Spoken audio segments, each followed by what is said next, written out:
Writer Rahul के बात जो निटाल हमहू लगाइबे के तू लगा लो हटबा कि ना तो भाभी कोहे के नाभि में गुलाल लगाइए देबा हो कि गड़बड़ होए कुछ तो से तो जीवन नहीं लेबा हो। अरे ले ले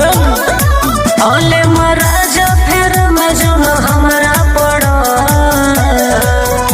अरे सारा रा हो सारा रा